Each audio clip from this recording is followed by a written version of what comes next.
Alpha 1 এবং beta 1, alpha 2 এবং beta 2 কোনটা কোন জায়গায় থাকে? যেখানে 1 আছে সেই দুইটা থাকবে হলো অলওয়েজ হার্টে, কারণ আমাদের একটা হার্ট। আর আলফা 2 বিটা 2 এটা থাকবে সবসময় আমাদের লাংসে, কারণ আমাদের দুইটা লাংস। এখন আমাদের প্রশ্ন হলো যে আলফা 1 বিটা 1 আলফা 2 বিটা 2 কোনটা ডায়ালেট করে, কোনটা কনস্ট্রিক্ট করে? এই জিনিসটা মনে রাখার জন্য আপনাকে এটা মনে রাখতে হবে, এ বি সি ডি। এর সাথে সি মানে এসি, আর বি এর সাথে ডি মানে বিডি।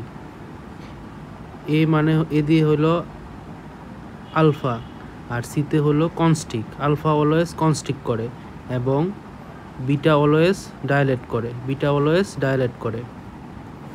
তো আপনার এখন যেহেতু আলফা 1 আছে হার্টে, আলফা 1 যেহেতু আছে হার্টে, তো আলফা 1 সবসময় কী করবে? কনস্ট্রিক্ট করবে। আর বিটা 1 যেহেতু আছে হার্টে, তো এটা কী করবে? ডায়ালেট করবে। আর আলফা 2 যেহেতু লাংসে আসে, সেটা করবে কি? কনস্ট্রিক্ট করবে, লাংসে কনস্ট্রিক্ট করবে। আর বিটা 2 যেহেতু লাংসে আছে, তো সেইটা লাংসকে ডায়ালেট করবে।